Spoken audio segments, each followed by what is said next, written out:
സ്വർഗാരോപണത്തിനായുള്ള ദേശീയ തീർത്ഥാടനത്തിനായി ഫ്രാൻസിലെ ലൂർദ് മാതാവിന്റെ മരിയൻ ദേവാലയത്തിലെ കുളങ്ങൾ 4 വർഷത്തിനിടെ ആദ്യമായി പൂർണ്ണമായും തുറന്നിരിക്കുന്നു. ആഗസ്റ്റ് 15-ന് നടക്കുന്ന അവധിക്ക് 30,000-ത്തിലധികം തീർത്ഥാടകർ ലൂർദിൽ എത്തുമെന്ന് പ്രതീക്ഷ. ആദ്യം പകർച്ചവ്യാധിയും പിന്നീട് നവീകരണ പ്രവർത്തനങ്ങളും കാരണം ലൂർദ് പ്ലഞ്ച് പൂളുകൾ 2020 മുതൽ അടച്ചിട്ടിരിക്കുകയായിരുന്നു. ലോകത്തിൽ ഏറ്റവും അധികം ആളുകൾ സന്ദർശിക്കുന്ന മതസങ്കേതങ്ങളിൽ ഒന്നാണ് ലൂർദ് മാതാവിന്റെ സങ്കേതം. മൂവാറ്റുപുഴ നിർമ്മല കോളേജിന് പിന്നാലെ പൈങ്ങോട്ടൂർ സെന്റ് ജോസഫ് സ്കൂളിലും നിയമത്തിന് വിരുദ്ധമായി നിസ്കാര സൗകര്യം നൽകണമെന്നാവശ്യപ്പെട്ടുവന്ന പശ്ചാത്തലത്തിൽ ക്രൈസ്തവരെ ലക്ഷ്യം വെച്ചുള്ള തീവ്രവാദ ഗ്രൂപ്പുകളുടെ അജണ്ടകൾ കേരളത്തിൽ വ്യാപിക്കുന്നതിൽ ആശങ്ക പ്രകടിപ്പിച്ചു. ഇതിനു പിന്നാലെ രാജ്യാന്തര ഭീകരവാദ ശക്തികളെ വെളിച്ചത്ത് കൊണ്ടുവരാനും നിയമ നടപടികളെടുക്കാനും കേന്ദ്ര സംസ്ഥാന സർക്കാർ സംവിധാനങ്ങൾ തയ്യാറാകണമെന്നും Catholic bishop conference of India laity council secretary V C. Sebastian ആവശ്യപ്പെട്ടു. ഭീകരവാദത്തിന്റെ ഉപകരണങ്ങളായി പുതുതലമുറയെ എറിഞ്ഞുകൊടുക്കാൻ ആരെയും അനുവദിക്കരുതെന്നും മതസൗഹൃദ അന്തരീക്ഷം തകർക്കുന്ന തീവ്രവാദ പ്രവർത്തനങ്ങൾക്ക് വിദ്യാർത്ഥികളെ കരുക്കളാക്കി പിന്നിൽ പ്രവർത്തിക്കുന്ന സാമൂഹ്യ വിരുദ്ധരെ കണ്ടെത്താൻ സർക്കാർ തയ്യാറാകണമെന്നും വി.സി. സെബാസ്റ്റ്യൻ അഭിപ്രായപ്പെട്ടു.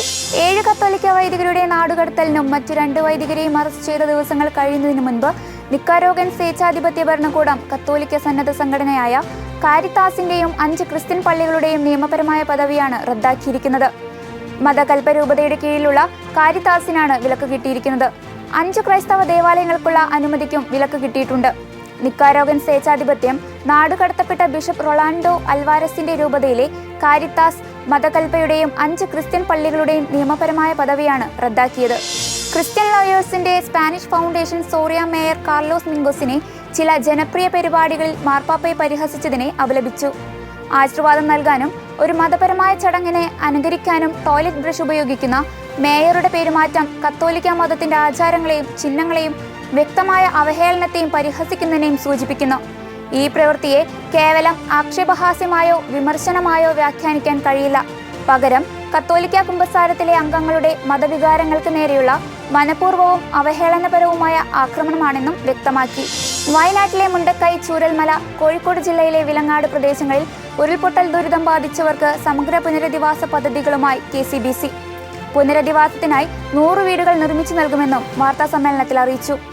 ദുരന്തത്തിൽ നഷ്ടമായതും ഒഴിപ്പിക്കപ്പെടുന്നതുമായ സ്ഥലത്തിന് യുക്തമായ നഷ്ടപരിഹാരം കുടുംബങ്ങൾക്ക് സർക്കാർ നൽകണമെന്നും മാനന്തവാടി പാസ്റ്ററൽ സെന്ററിൽ ചേർന്ന മെത്രാന്മാരുടെയും കാരിത്താസ് ഇന്ത്യ CRS വിവിധ രൂപതകളിലെ സാമൂഹ്യ സേവന വിഭാഗം ഡയറക്ടർമാർ എന്നിവരുടെയും യോഗം ആവശ്യമുന്നയിച്ചു.